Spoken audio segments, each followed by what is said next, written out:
Welcome to our final session of our Hearts in the Ice focused workshops called Hearts in the Ice and Resilience Through Extreme Citizen Science, Building Skills with Explorers, Educators, and Scientists to Empower Change in an Uncertain World. Hearts in the Ice panel reflects on extreme citizen science. Before we start, I just want to make sure that everybody knows that you can turn on the transcript option by going down to the bottom. There is a toggle to turn on a live caption transcript. To start off with, I wanted to go on and just give you a brief agenda for the day. We're going to have our little welcome. We're going to then go into breakout rooms to discuss some questions and introduce ourselves to each other. We'll share out from those a little bit on a Jamboard. We'll have an introduction from our moderator today. After that, and a panel discussion with Sven Zumguard, Laura Smith, Verena Miraldi, and Joe Grabowski. And that will comprise the lion's share of the program today. Just please note that we will be planning to save the Zoom chat, so please be conscious of that as you are commenting. And to start us off, I wanted to make a note that Aurorasaurus is currently working on a land acknowledgement. We're taking some time to really think that through. In the meantime, we offer this shortened version. Aurorasaurus is a project of the New Mexico Consortium, which is located on the occupied ancestral lands of the Pueblo and Jicarilla Apache people. We are physically based at NASA Goddard Space Flight Center on the occupied ancestral lands of the Piscataway and Nacotchtank tribes. We recognize with gratitude the close relationships between the sun, the sky, and the land, in particular that over which the aurora shines. We are also grateful for the continued caretaking of the land by Indigenous people, and we honor the land and sky that sustain all we do. I'm going to turn it over for a quick summary of last time to Liz McDonald. Hi, I'm Liz McDonald. I'm the founder of Aurorasaurus, and you just heard from Laura Brandt, who's our projects manager.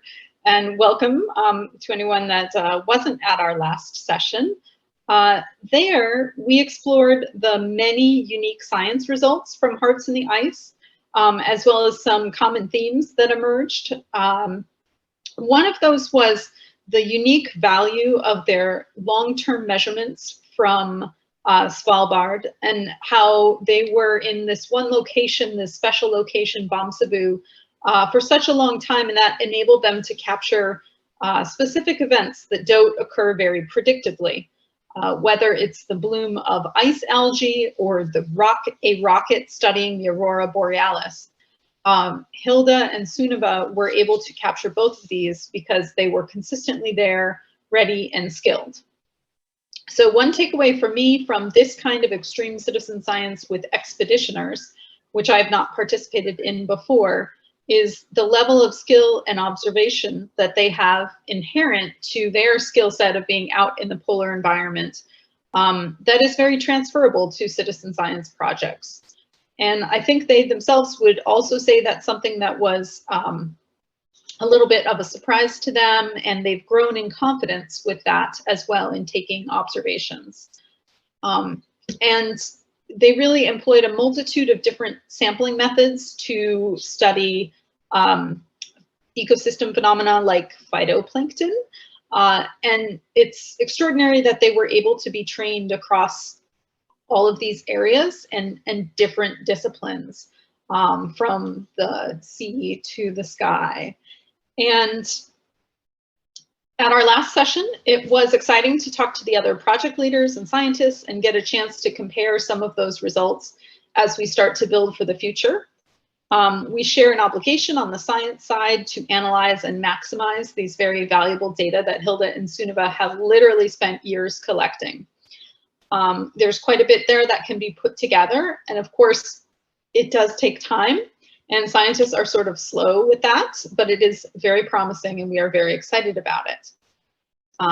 Looking forward to today, I'm excited for the expert panel we have assembled of people they have worked with to explore some other sides of the unique methodologies that they've employed that lead to their success, especially in terms of science communication, climate change communication and advocacy, and the future, including how other people in polar environments can continue some of this work, and how Hearts in the Ice themselves will be continuing in the Arctic region. So I don't know if we will be so fortunate as to get a call from them during this event, but certainly this is something we've been talking about with them and is exciting to explore more. And so very excited to begin this. We are going to share a video about Hearts in the Ice now. And Laura, do you want to go ahead and introduce? Oh, go ahead. I wasn't sure what it is, but we can just launch into it if you want. Sure. This is an interview with Hearts in the Ice by our moderator, Sven Zumguard. So I will let him virtually take it away. Distant than Svalbard. It sits high up in the Arctic, just a few hundred miles from the North Pole. It's a place where polar bears outnumber people. Luckily, we only saw them from far away, but signs of them and other wildlife are everywhere.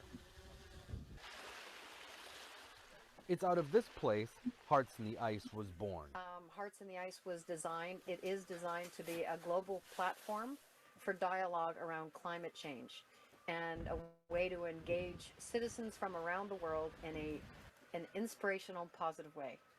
Instead of hoarding toilet paper, they had to bring everything they need for 9 months, and we all helped to unload from the ship Nordstjernen onto shore.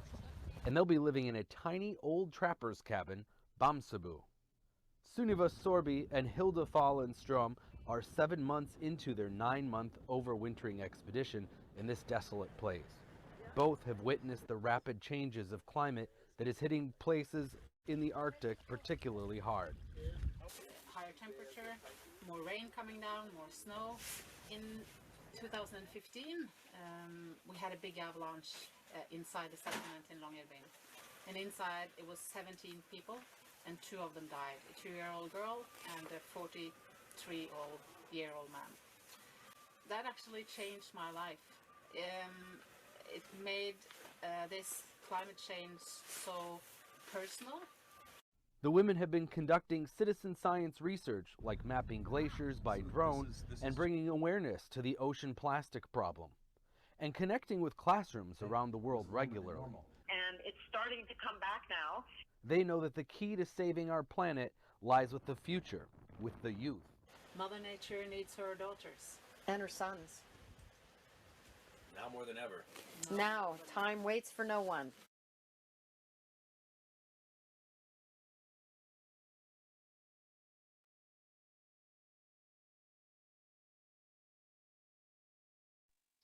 All right.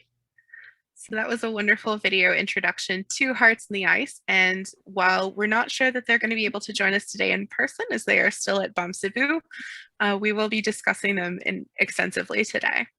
Liz, would you like to introduce our breakout rooms? Sure. Yeah. Well, we are going to start by talking to each other and give people a chance to explore with each other why you've come to this workshop and what you hope to gain from talking to us and from Hearts in the Ice.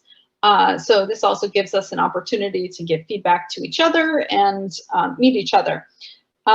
We'd like, let's see.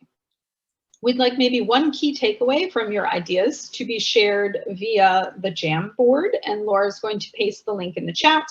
And we're also going to give time after we're going to have 15 minutes in the breakout rooms, and then 5 minutes to kind of outbrief on what those key takeaways were. I think the breakout rooms will be random. I think there probably will only be 2 groups.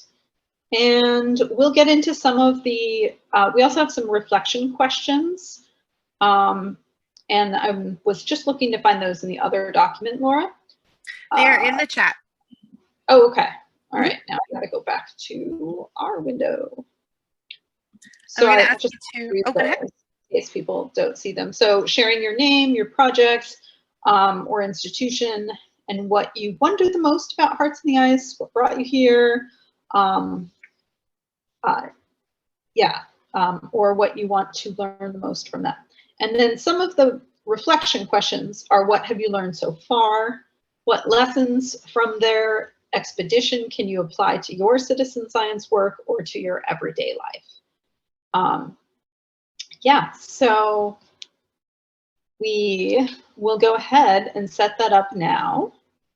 And we thank everyone for being here and looking forward to talking to you.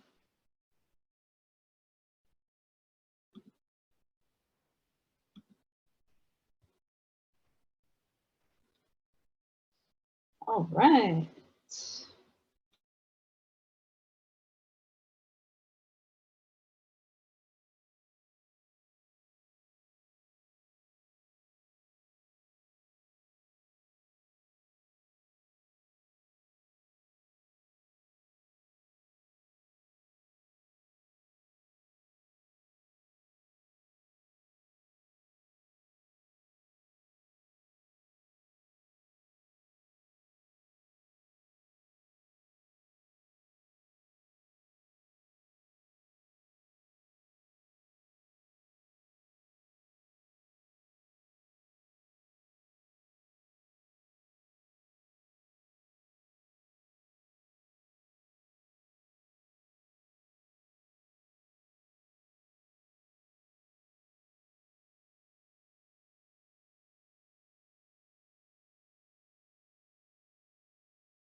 All right, welcome everyone as we're coming back.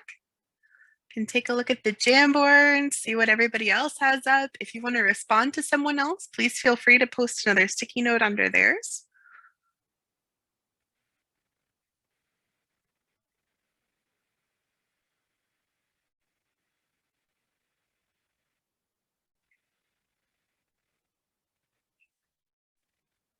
All right, welcome back everyone. Hello. Hello. I'd also like to welcome Sven Zumguard, who has just joined us and who will be our moderator for the second part. But before we turn it over to Sven, we just wanted to share out a little bit from each of the breakout rooms. So breakout room 1, did you have any thoughts that you wanted to share?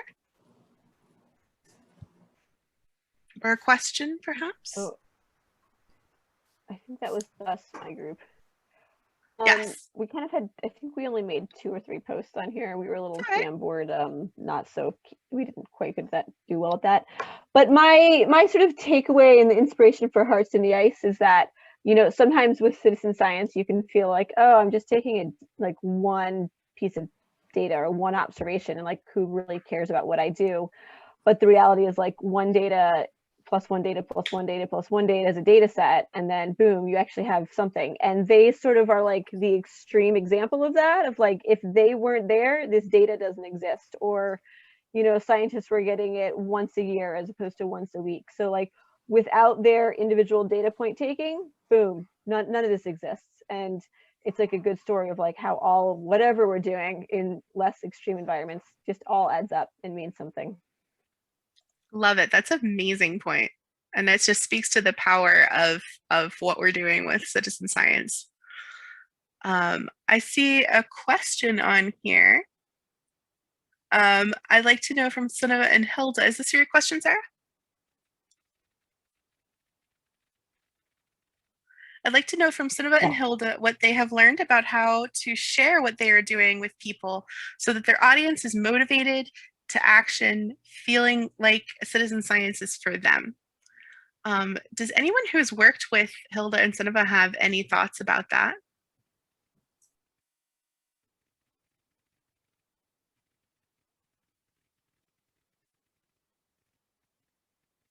This is what educators call wait time.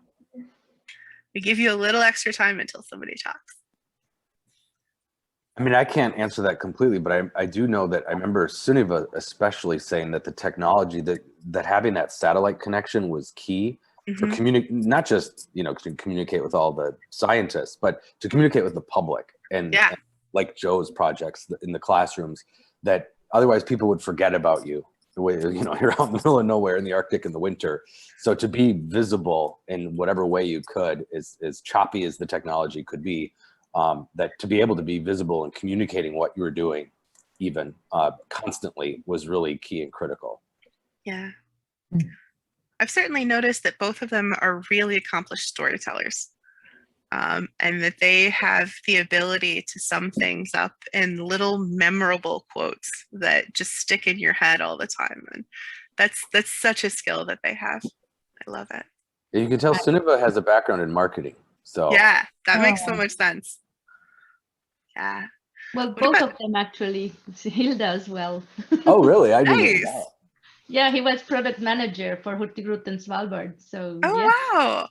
Well, see, that's a really interesting interdisciplinary skill to bring to citizen science, where some of their success is their marketing skills. And that's not necessarily something where you say, well, I'm going to go do science, that you necessarily think of as being a really strong interdisciplinary skill. That's probably something that a lot of science could use more of. For sure. One of the debates in climate change is that it wasn't marketed right early on, you know, because scientists thought we could just say, hey, look, graph, bad, and people would, you know, react. And the reality has been different, as we know. Yeah, that's such a good point. I was thinking the same thing, and it makes me want to ask them this question even more, because with their marketing heads on, with that background, I wonder how they've thought about presenting their work. And I'm partly influenced by this ongoing debate, which on one level is so distracting, but on another level is real, about the name citizen science. And some people, whether they're academics or members of the public, hear citizen science and they have a mental model now of what that is, which may or may not actually be true, especially to a particular project, because there are so many projects with such a great diversity of experiences and purposes and focus areas that all use citizen science. So it's become this really, it's become a barrier for the potential participants to understand what it is they're volunteering for, or engaging with, or being invited to do. So we're desperate for finding better language, I think, to talk about our projects more precisely and accurately. So I'm curious. I think they also are going to be such powerful stewards for citizen science moving forward. So we can maybe talk about this more in the panel, but yeah.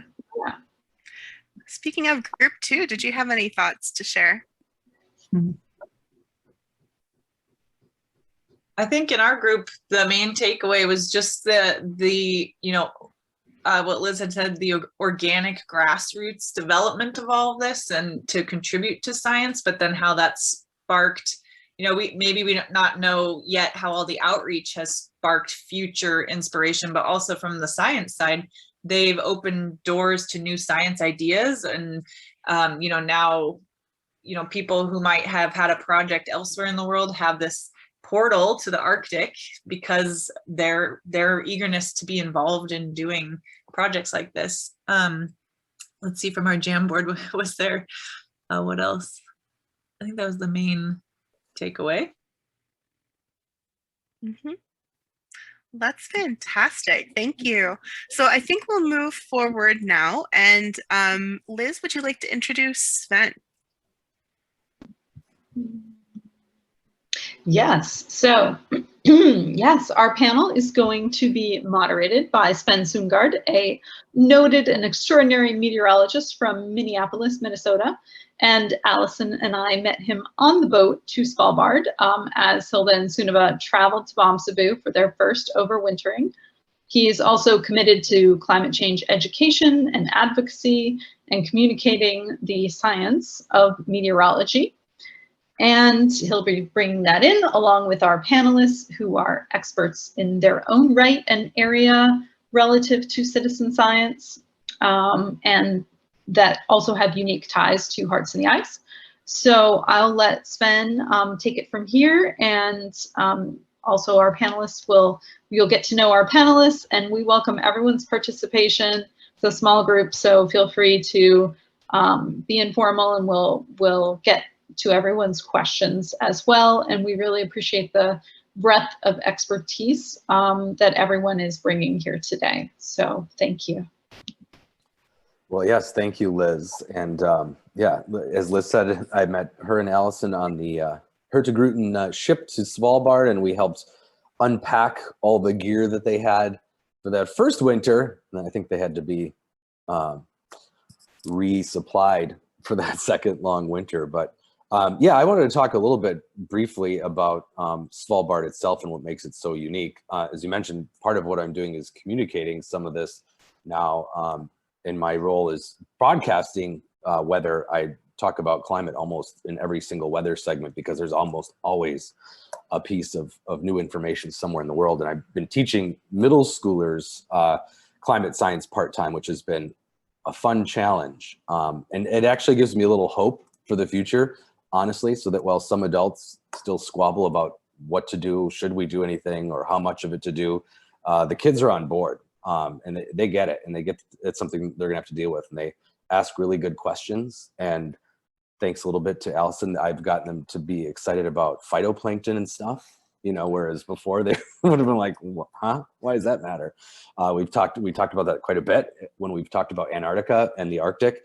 And Svalbard, as we all know, is in the Arctic, but it's a particularly unique place. It sits at the end of the Gulf Stream, which makes it one of the more milder parts of the Arctic. But we also know that most of the heat so far that our planet's absorbed, 90% of it, has been absorbed by our oceans. And that extra heat content is being transported really to Svalbard, which is basically the dead end, if you can think of it, of the Gulf Stream. I don't know, Laura, do you have those images I sent you? Or I can share my screen and put them up too. Yeah, if you don't mind sharing your screen, that would be perfect. Okay. I don't know that I've ever done this before on Zoom. Little green button at the bottom says share screen. Oh, that one that's all lit up. Oh, good. It's so easy to miss. Let me know if you see it. It says it's disabled. Host disabled attendee screen sharing. All right, 1 second. Try it again. Boom. There. Do you see what I see? Everybody? I hope. Nope. Do not see what you see. Let me grab it on my end.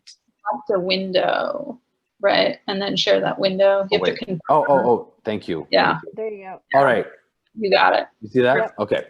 So this is basically showing, highlighting the Gulf Stream specifically. You can kind of see in the west, it bounces off Florida and then heads all the way up to Iceland and Svalbard, keeps Europe way warmer than it otherwise would be.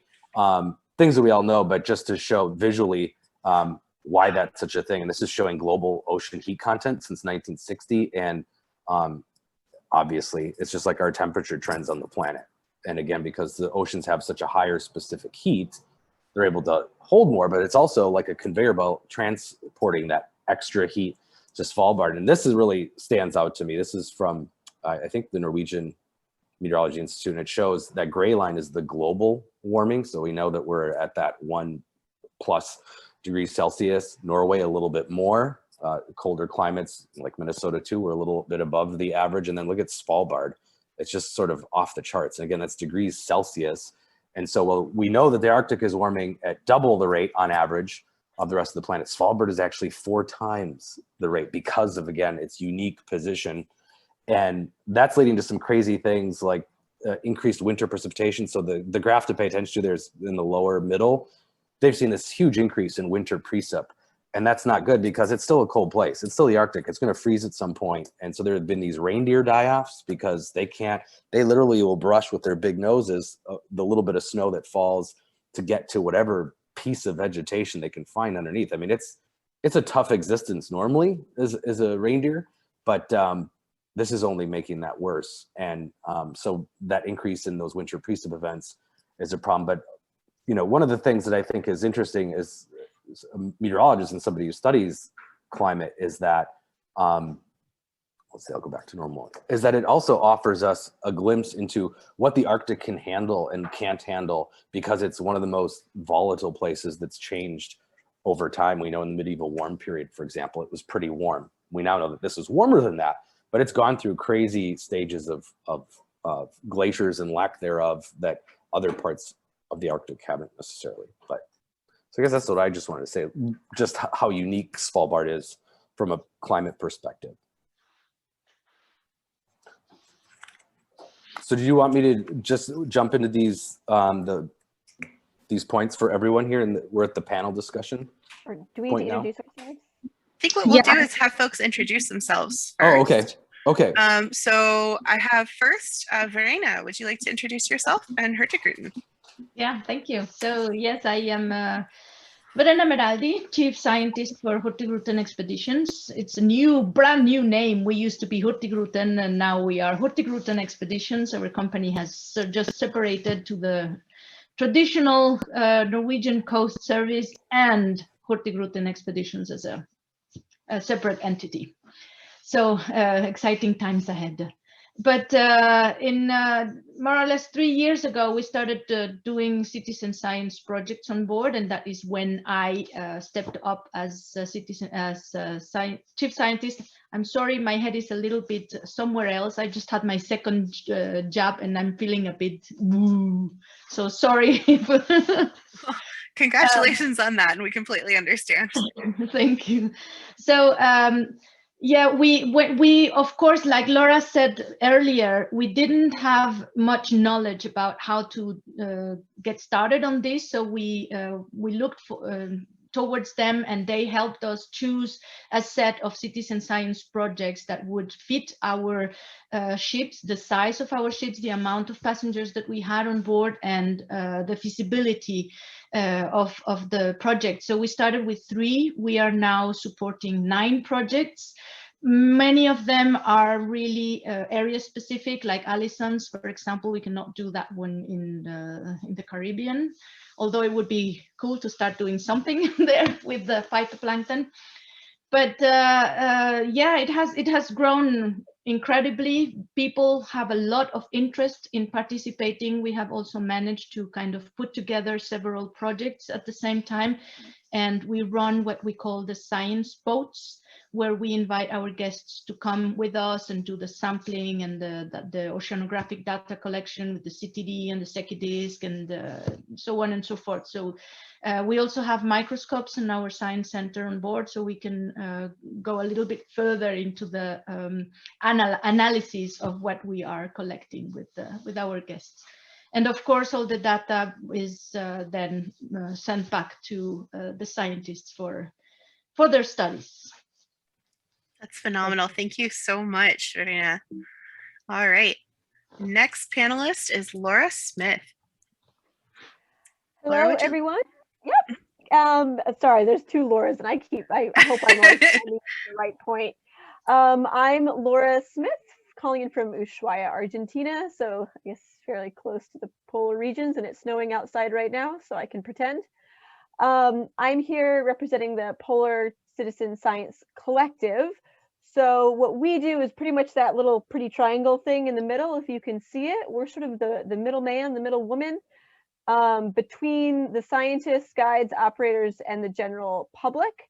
There's a lot of scientists who need data, but you can't call up 50 operators and try to figure out what to do. In fact, operators get hit up for random stuff every day, so they don't even know if the science you're talking about is like the real deal. And then there's operators who want to do science, but they want to make sure the science they're doing is like the real deal.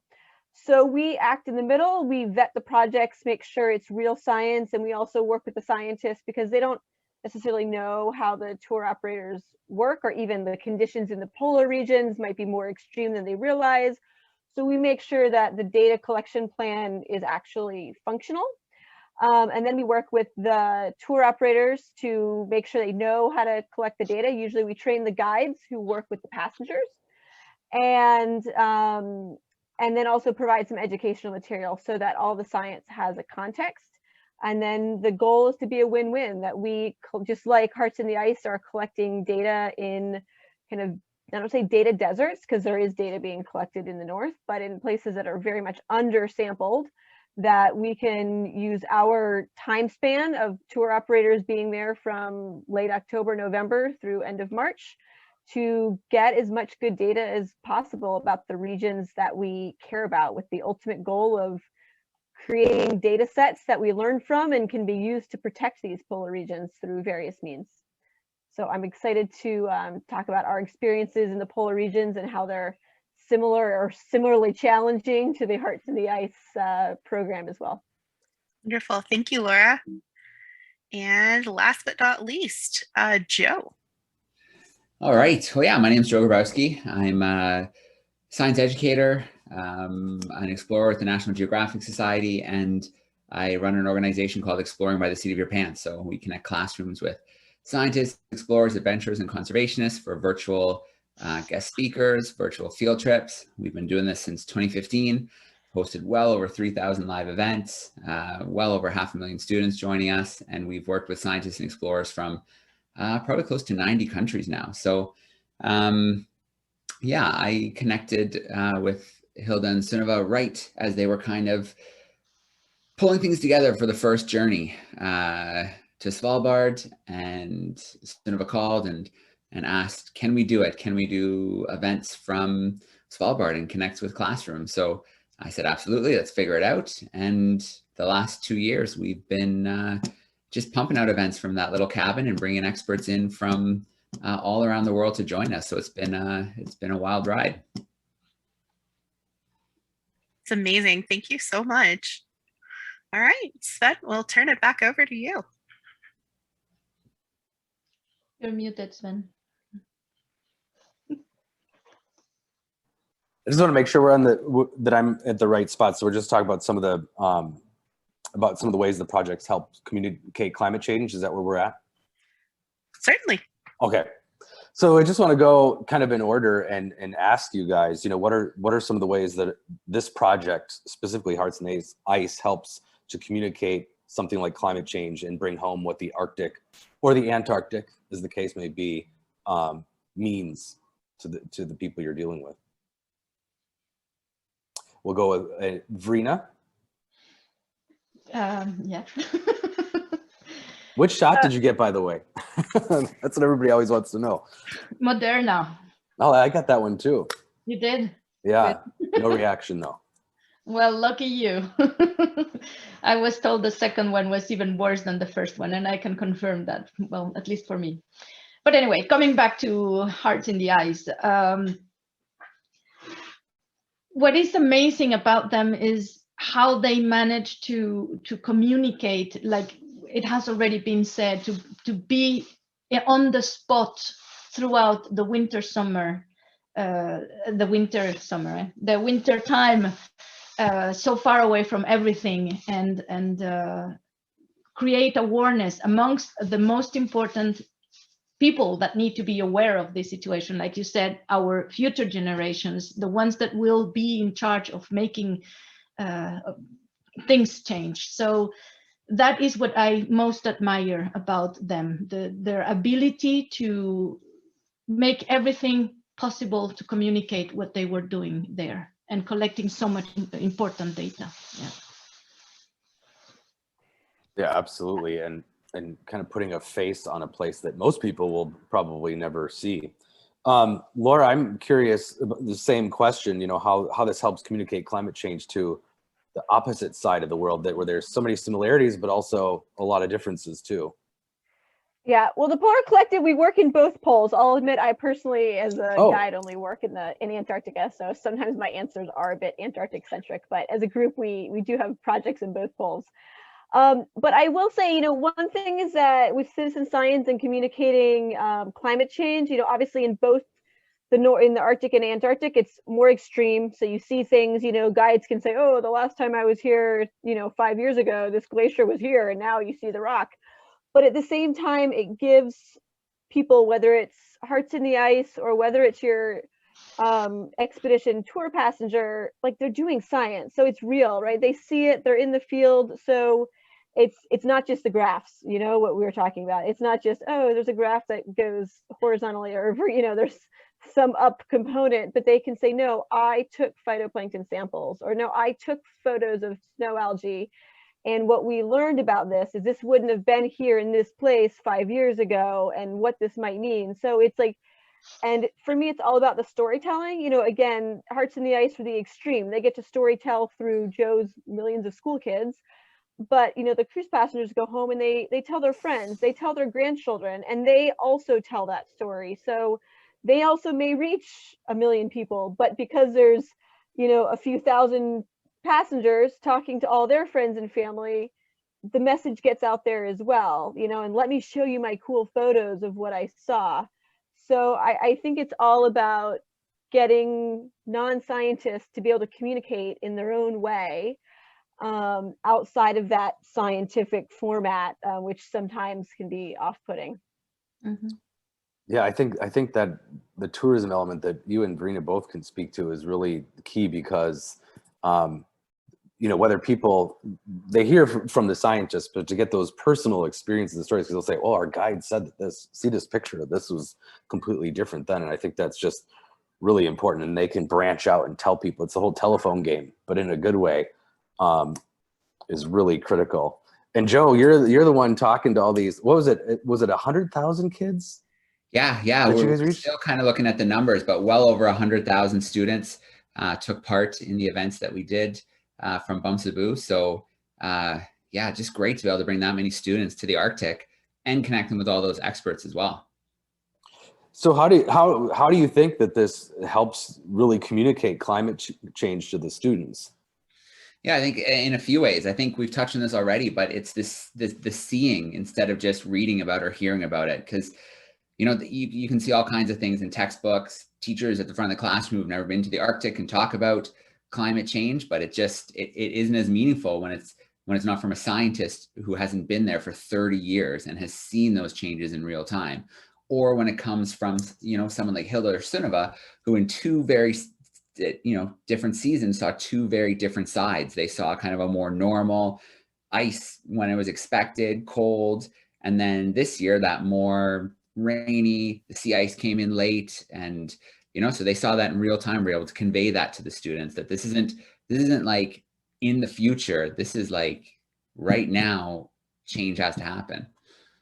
Yeah, and I think, you know, teaching middle schoolers, I can say that one of the things where I'm out constantly, you know, talking about climate all the time, but really getting them to understand the separation between weather and climate.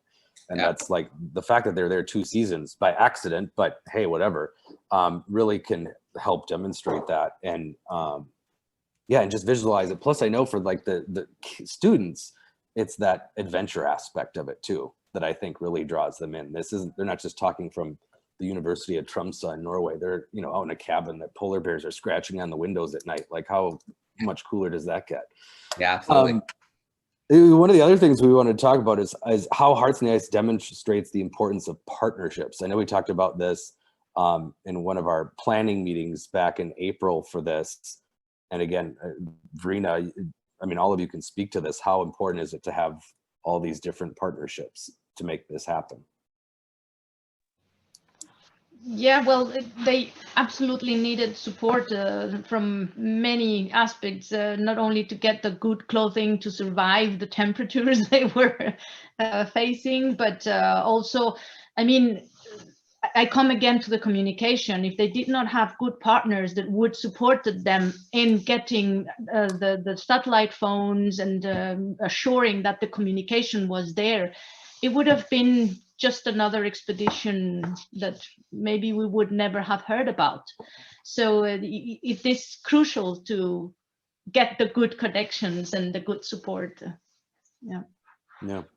And I know, Laura, you can speak to that too, certainly, the importance of partnerships in all this. Yeah, I mean, we're sort of like the partnership facilitator, you know, so we try to get the two people together. So that's sort of what we do, but also at the same time, you know, referencing last week's workshop, it was really interesting just bringing the different scientists together. It was clear that they may not have actually talked to each other, but then there's new ideas coming from that. And that's pretty cool. That's like a different partnership that formed because of them. And also for us, it's not only just partnerships between scientists and operators, but also most of the guides out on the ships. I mean, they do it because they love it. You know, some have been there 1 year, some 5 years, and many like 20 or 30 years. And the reality is, those are amazing eyes on the ground. You know, their skill and observation of whether it's whale sightings, whether it's knowing that this is different from years past. I mean, the reality is, as a researcher, you may only get down there for a week. So you don't have that ability to see that and feel that change and maybe document it and send it back to say, hey, look, this is different. So I think just partnerships, not only just because the passengers won't have that skill necessarily, but the guides totally do. And that's an important aspect as well, is sort of the non-scientific, but professionally eye trained to see these changes is such amazing feedback to the science community. Yeah, absolutely. We want to be mindful of some of the questions in here too. Joe, Sarah had asked about how many students follow through to join a project, and curious about how Hilde and Sunniva, from their unusual place, can motivate kids in very different places. Have you gotten a lot of feedback on that? Yeah, I think what's exciting about what they're doing with all the projects is, I think it's really showing students that they don't have to wait until they're an adult to do science. They don't have to wait until they're fully professionally trained to make, you know, points that matter and make observations that matter and are used by scientists from the field. So I think that is something really exciting that they've taught students through these live events, through themselves out there and doing those events. And I think they've really shown, kind of shattered that stereotype that scientists sit around in white coats and punch numbers into computers or pour things into beakers. They're out in the field. It's dynamic, it's changing, it's exciting. So I think those are two things that they've really imparted on students over the last 2 years. Though I imagine Liz and Allison both have a closet only full of white coats, right? Lab coats. Verena, Sarah also wanted to know specifically about Hurtigruten, how the, let's see, what you guys have gotten out of the association with Hearts in the Ice. I know that Hilde for sure already had an association with Hurtigruten, was a guide, and you said a product manager, I think, too. Yes, she was product manager for Hurtigruten Svalbard. So she has been living in Svalbard for what, 25 years now. So she really has experience on the islands. Hurtigruten Foundation also sponsored them a bit for their expedition, and well, what have we gotten out of it? Just for until now, the great pleasure of knowing that everything they did had a goal. We are now discussing possibilities of maybe establishing another collaboration with them, since Hilde is no longer an employee of Hurtigruten. We would still like to keep in touch with them and maybe learn from them how to translate to our guests this scientific communication and engagement with our guests. Yeah, absolutely. And I know with both you and Laura talking about the guests and how they can communicate things back home is really important. And I wanted to jump into some of these specific questions for some of you too, like with Laura, with the Polar Citizen Science Collective, connecting people vacationing in polar regions that you both do. What skills do you see Hearts in the Ice exemplify that citizen scientists doing polar projects can take with them to the rest of their lives? If either one of you want to speak to that. Laura will just... The rest of their lives. Forever. That sounds big. You know, I mean, one thing, the rest of their lives. Yeah. Well, for citizen scientists, again, it's that it's that hands-on aspect in such remote places, because most of the guests are very much outside of their comfort zone. And so in a way, you kind of get to control them, right? Like you can tell them anything and they think that's like what you're supposed to be doing here. So, you know, it's not like so once they're outside of that comfort zone, they kind of absorb a lot, because they need to learn, they need to figure out what to be doing, whether it's like how to put on your boots, or whether it's like, oh, this is how you do science. So their receptors are really open, and it's a really special time, because they're usually older adults, and you don't actually usually have that newness very often when you're that old. So it's just a cool opportunity to like feed those receptors as they're so open, and you just hope that they go home with that same sense of awareness and awe that they had down there, so that they can apply, you know, maybe doing citizen science with trees in your forest in your backyard isn't as like eye-opening as like a huge glacier, but maybe you can like take those skills of awe and like apply them to your backyard to do other projects. But it's kind of tapping into that awe as an adult, which you don't get to do very often, and using the power of that. When I think like the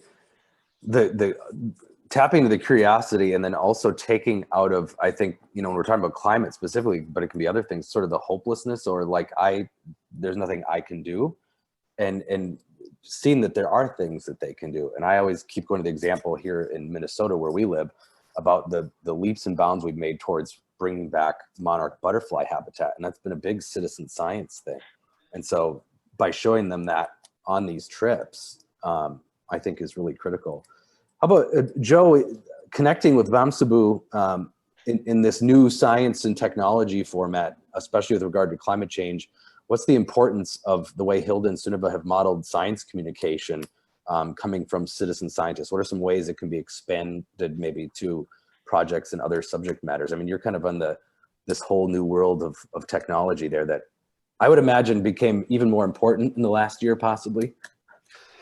It's definitely become more picked up by classrooms. I think we were doing up to 60, well, we're still doing up to 60 live events for classrooms. Classrooms are so excited and eager for these, you know, these events, and to be able to take part in these live things. I don't think that's going to go away. I think once they get back into the classroom and everybody's back, they're just going to see it as a tool to bring the world you know, live into their classrooms. Who doesn't want to connect with an astronaut or someone on top of a volcano or two women in a cabin in Svalbard? So I think they really kind of charted a path for how it can be done well, with lots of partners. I think other people looking to do long-term expeditions, well, short-term or long-term expeditions, can look at what they did and, you know, create a version that works for them, whether it's some events before, during, and after. How do they want to involve students? What kind of projects do they want them to do? And I think they did a really important thing is they surrounded themselves with experts. So that built a lot of trust with the experts that they had joining into those live events, sharing their stories and their knowledge, and then just sharing their appreciation for what Hilde and Sunniva were doing. I think that's exciting for students. Totally. Verena, Hurtigruten, I know education is a part of your mission as a tourism company, and also, you know, in both polar regions, people don't go there just to take pictures. They kind of want to learn too. What potential do you see for stronger public-private partnerships between tourism, citizen science, and science in the future? And what lessons have you gained out of this project, maybe for your industry? Well, we did realize that participating in citizen science projects, in order to collect correct data, data that can be used afterwards, you need to have somebody who is in charge or give them the time to do. Yes, Alison? No, sorry. They're just saying we see Sunniva and Hilde. Oh, yeah, they're here. We just like to welcome Leanne Woolery, and we'd like to welcome Hearts in the Ice in person from Bamsabu. Hello. And we are wearing dresses because it's our last night here. So Hilde curled her hair and I washed mine, and we have champagne. We're having a little champagne. Our last night at Bamsabu. So it's both crying and laughing. Yeah. So good to see you guys. Of course, we want to know what the weather's like there right now. Oh, have we lost them? Oh, no, and that was that. I think cloudy. Well, that's why it's good. That's why it's good to talk to them when you can. That satellite connection, I know, can be fickle. So yeah, that's why it's good to get them when we can. Yep. Oh, there Here they are again. You forgot to pay the internet bill. They're here. Yay. Can you hear us? Sunniva, Hilde? I was just asking before Yes. Hi. before we lost you, what the weather is like there right now. Sorry.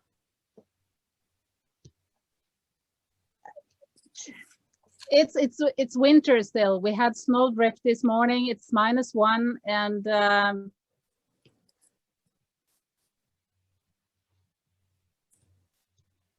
so cold they're frozen.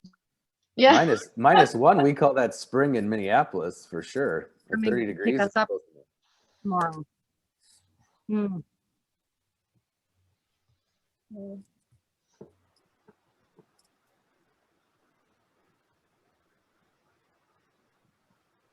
Yeah, that might be the best we get. Video Yeah. sometimes it can, I mean, with Jane's call, it held out a nice long time for us, which was amazing. It was like, it was meant to be that final call. But it's always a treat when we get a little bit of video and we see them celebrating and so excited about another wild expedition, bringing students in and the world, really. Yeah, and think 100 years ago, we wouldn't have even gotten that. So, You know, a big shout out to you, Joe, and to StreamYard, which seems to be really stable. Zoom we don't have much luck with Zoom. Well, StreamYard it's is great great. to see the two of you. Allison, this is for you. and Verena and Joe and Sven and Laura. We love you guys. Thank you And so Liz. much for all the support we've got through our stay. I mean, 18 months with all, I mean, you're patient, Joe. It's just amazing. Well, I'm glad you got the Facebook message. I'm thrilled you're able to join us and take a little break from the party to say hi. So good to see you both. Likewise. So good to see you guys. so good to see you. Bye. Bye-bye. Enjoy the champagne. Yeah. Don't let the polar bears get all of it. And see you soon, hopefully. I'm glad it worked for at least a brief moment to see them. But yeah, no, Joe, I remember when I connected with you and them back, oh my gosh, that was a year ago or more. Video was not a strong suit, but audio, we had them for a good spell. Yeah, no, we didn't have any video the whole first year. Oh, really? No, not at all. And this year with a platform switch and probably some advancements in connectivity, we managed, I'd say maybe half the sessions to switch on for at least a minute or two. And then really long stretches, like with Jane, I felt like we had them the entire call, which was crazy. Wow. Yeah, and I think, you know, the last year kind of forced us all to figure out technology, get a even more precise handle on it all. Verena, I don't know if you had finished your point yet before we saw the stars of the show come on, but Well, we had to stop for them. for that, because we didn't know how long we'd have them. No, right. It was so good to see them. No, yeah, I was just saying that you really need to have somebody who is in charge to follow up with everything that comes with the territory. I mean, if you're really going to collect data that will be useful, you need to make sure that it is collected properly and yeah, following a specific protocol. So that's why it is also important, super important, to have the training done by the scientist himself, like Alison did for us, or at least a video conference detailing all the things that need to be done, and so on and so forth. And of course, there is also the investment in some kind of equipment. We did need to buy a freezer and a fridge in order to store all the samples that are collected, and then you need to organize how to get them back to the scientists and so on and so forth. So it is very, for us, the most important thing was to create a new post in our staff for a science coordinator to oversee all this, and also make sure that when we had scientists on board, guest scientists, that our guests would benefit the most by interacting with them in the science center and through lectures and so on and so forth. So having one person in charge is key. Wow, so you actually created a staff position for it. Yes, so, and Laura, I'm curious, same sort of question, you know, that stronger public-private partnership, and if you've created specific staff to handle all this too. I know when we were talking back in April in the planning session about planning, basically, how important that is for. Yeah, no, exactly. So we have, you know, people who work directly with the operators. So like Verena has a contact within our own organization that they work with them, and hopefully that'll increase with funding, because a lot of our funding comes from tour operators, which has been on standby during COVID. So fingers crossed that changes. But you know, it's funny, she's talking about training, but it's so key. Like our next big step is creating a much more robust training platform, because you know, a lot of citizen science projects are very local. So you know, whether it's a stream project, so you can say, hey, let's meet this Saturday and we'll all learn how to collect it. But we can't do that because our guides are coming from Fairbanks, Alaska, you know, New Zealand, Russia, whatever. So and also, as we grow, we can't necessarily expect the scientists to have a call like every single operator, especially some of the more basic projects. So we're really working on having a robust training platform to really reach everyone through there, because that's sort of the key to having real good data. And then the other is logistics. And I think that's what Hearts in the Ice exemplifies, and also can be a lesson learned for less polar citizen science projects, of like how you need to really have good planning, because the reality is you can kind of be a little looser maybe in your planning if you're, you know, I don't know, on the East Coast, because oh shoot, we don't have that part, let me run to the hardware store and get it. Yeah. Well, there's no, you know, you have a little bit of flexibility if you mess up a little bit, but you know, if you're in the middle of Svalbard or in the middle of Antarctica, like there's no hardware store to run to. So you better make sure that A, you have the spare parts, or B, the thing's been tested, you know, very clearly. And so I think that's just a lesson that we can all maybe tighten up some of our things to make sure that as it's deployed, it's ready to go, like it's been tested. because if something breaks, like that's it. You know, if it breaks in November, then you know what, December, January, February, March, no more data for that project. So, so you know, the contingency planning is key to success. A plan for a plan, and then a backup plan for the backup plan, and yeah.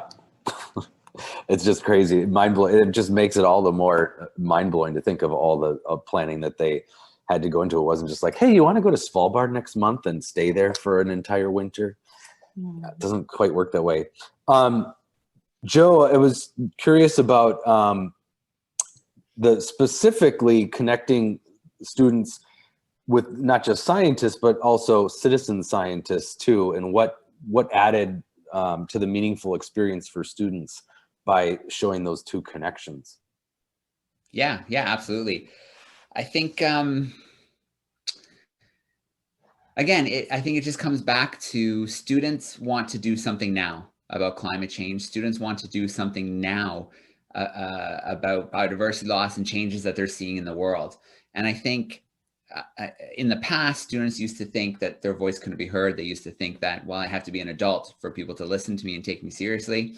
But we've just seen a huge group of students, exciting students starting organizations, making big differences all over the world. So I think seeing citizen science as an easy way to get involved with projects, have their voices heard.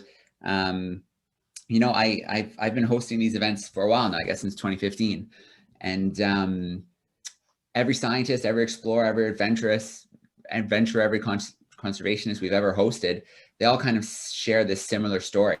A time they met someone, saw a documentary, read a book, had an inspiring educator, something, and it just flipped a switch for them. It ignited a passion that never went away and led them to what they're doing now. So I think through Hilde and Sunniva and many of the scientists they connected the students with, and over this time, I think they're sparking those tiny little aha moments in classrooms everywhere.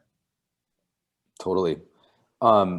Verena, we talked about how Hilde's role with Hurtigruten in the past, and she was a science expert. What are some ways you think working with tourists can inform citizen science and science communication? Working with the citizen scientists. Yeah, how can that help expand the role of science communication and make that better? What maybe have we learned from that? Well, I think Laura, some help here. I've got something. You know, one thing that I always fear is that maybe a guest will collect a piece of data, whatever, and then go home and be like, I collected data, and it's not contextualized. So I think a really important part of what we do on the ships is to make sure that it's contextualized, that they not only just understand the process, like, oh, I have to dip this net in the water and pull it up, and now I pumped it out. Like, that's great. But if you don't understand where it fits into the spectrum of not only Allison explaining, say, how it gets processed, but then what does that mean? So we need to not just equip them with, I did science, because that's sort of meaningless. I did science and here's what it means, and fix it into the bigger, because if we don't give them the tools to storytell, which has been a theme, I think, of this discussion, like they can't tell the story. So it's giving them the tools. And also the tools, you know, something that we're working on along with another organization, the IATO, the International Association of Antarctic Tour Operators, to be Antarctic ambassadors, but also giving guests a toolkit to go home with. Like, now that I've had this experience, like, now what, right? I can't go measure glaciers in my backyard, but what can you do? You can tell the story. You can do a beach cleanup. You can find citizen science projects near you. You can attempt to reduce your plastic use. You know, that there's things you can do at home so that the experience there isn't fully disconnected from your experience back home. So it's giving them the tools to tell the story and giving them the tools to, like, make changes at home. Maybe for either you or Verena, what do you find motivates citizen science participants who are on your ships? Is there any specific kind of things that really seem to motivate them? It's really we give lectures, and like Joe said, one thing is listening one story told, but another very different thing is to actually see the thing. I mean, if you, for example, coming to Antarctica, you give a fantastic lecture about penguins and their biology and how they are incredibly fitted to withstand those very cold temperatures. And then we take them to the science center, we take out feathers, and we show them under the microscope how the feathers work, how they interlink, and how that allows the penguin to form a layer of warm air underneath, and blah blah blah. It brings everything to a new level. You sparked the curiosity, the imagination, and then from there you can do whatever you want. You can invite them after they leave the ship as well to follow other citizen science projects. You can guide them to SciStarter, for example, or to Sunniva, and tell them, oh, you love the penguins, you can help continue counting penguins from home, and so on and so forth. So it's just taking the bite out and yeah, hoping they will. Yeah, I think just like you said, the visualizing, just what makes all these creatures really incredible, yeah, including the phytoplankton, which you're not going to see unless they're under a microscope. Joe, was curious what surprised you the most about working with Hearts in the Ice. What's maybe one surprising takeaway that you had? Yeah, absolutely. I think there's a few. I mean, just on the easy side of things, or like more lighthearted, was just that they every week we connected somehow. So, you know, with satellite technology, you just don't know if that's going to happen, but somehow every time we either got the voice or the full-on video. I think that was pretty special that we managed to make that happen. I think, you know, when Sunniva first called me before the project had really even fully taken shape, I didn't know what to expect. It seemed like a really big project. You know, what was going to happen, what was going to work out. But, you know, it's just been an absolute exciting to see it go from an idea to this juggernaut where thousands of students were tuning in every single time and so excited for those events. So I think, I don't know, maybe it was just, I guess I didn't expect the science to fit so well with the citizen science, to fit so well with the classrooms, to fit so well with the connectivity. Everything came together at the right time. I don't know if we could have done this 2-3 years ago. I think now is the right time for this project. And I mean, the pandemic was bad, but that probably didn't hurt either. I mean, to just really bring everything together. Yeah, I mean, that was a surprise that we got 4 extra months the first year. We were expecting 8 months of live events. And then suddenly Hilde and Sunniva were like, we're going to be here 4 more months. Can we do more events in those 4 months? And then as that was wrapping up, they were like, hey, one more thing. We're going to do it again for another year. What do you think? Can we do that too? So those were surprising things too. So. Yeah, totally. I guess we only have like 5 minutes left. And if we wanted to, if anybody had any specific questions for each other or anybody else, and I had one thing just on what you just said, Joe, which was just how the pandemic really enabled them to also share, you know, the living in isolation skills as well. And I was wondering if any of you also had that, you know, experience with them, or Joe, maybe you could say, like, if you saw how that affected the classrooms or heard about that, or I don't know if you got such feedback, but. Yeah, I mean, I think, well, maybe on one level, it made the classrooms kind of think like, oh, I mean, we're isolated, but we're not that isolated, because I mean, they were up there in Pumsabu, just the 2 of them, and making that sort of thing happen. But I just think they just provided a window to students who are maybe feeling a little bit kind of trapped and at home and away from their friends. They provided this great kind of consistency, that we're doing these 3 trips a month. We're going to the Arctic. We're going to see cool things, meet cool people. And guess what? We can do some science after too. So I think they really provided, Yeah, well, I mean, some light when in a situation where they were in darkness, I guess, for 3 months during it, them up there, but they were the light for a lot of students. I had a question. This is probably for Joe, Verena, and Laura, but what is the potential? Because I know bringing people to these places virtually has so much impact. What is the potential for like more school call-ins from ship-based travels? Is that just too complicated with the technology, or is that another way during the season to bring the polar regions to classrooms live? I can touch on that right away because we've done a lot of that. We've connected with lots of ships from different locations around the world. I spent 2 weeks on an ocean vessel, Bob Ballard's ship, the EV Nautilus, and we did live events through that all throughout. So it is possible. It's very ship dependent. It's very, it's sometimes a little tougher on ships with passengers because telling the passengers you need to throttle the internet away from them for 45 minutes to do a live classroom event doesn't always go over very well. So it is a little bit easier on straight research ships where the scientists can be bossed around a little bit. But the technology is there. And we've done lots of great connections with different ships all over the world. So yeah, the real-time stuff definitely can happen.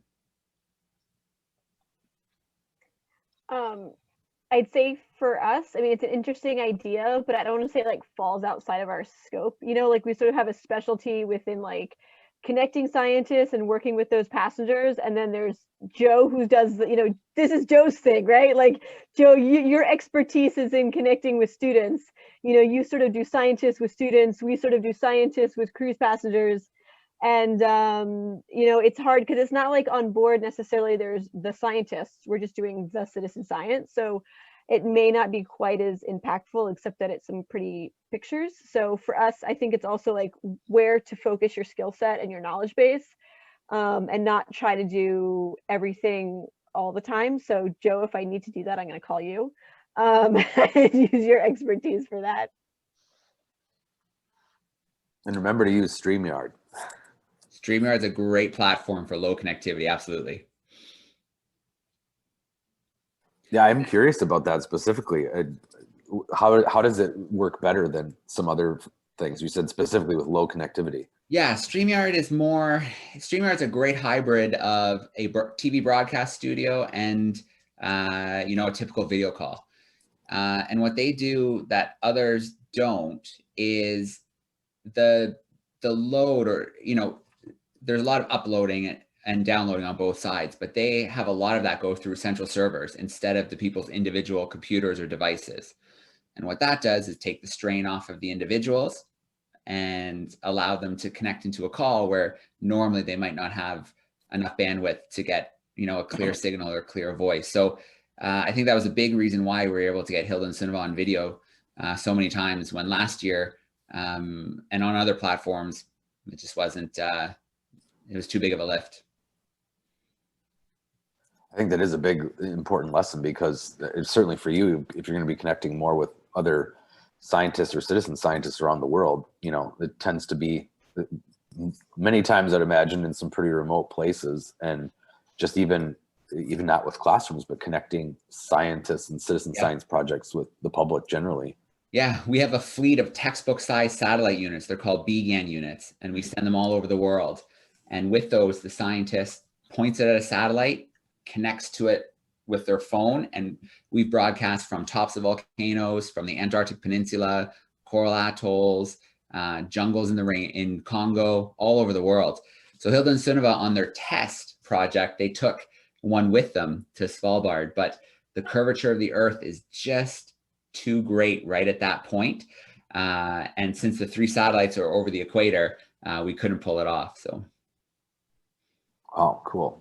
Any other final questions? I know we're out of time here, and I just want to thank everybody for participating, our panelists and attendees, and encourage everyone to consider the questions on our conclusion lessons and the Citizen Science Connect, and to continue conversation in the chat here. And I think we all have our contact information for future stuff. And I hope to see those of you that I haven't met in person somewhere. Antarctica's the one continent left on my list too, darn it. That's where we're gonna have to do it. Mine too. Supposed to do well, it this January. I have more than one continent, but Antarctica is on my list. Let me also share my thanks. I'm excited that when Hilde and Sunniva can watch this and others can watch this, we're committed to getting this out, putting it on YouTube. It's been a great conversation. Thank you all for conversation in the chat as well.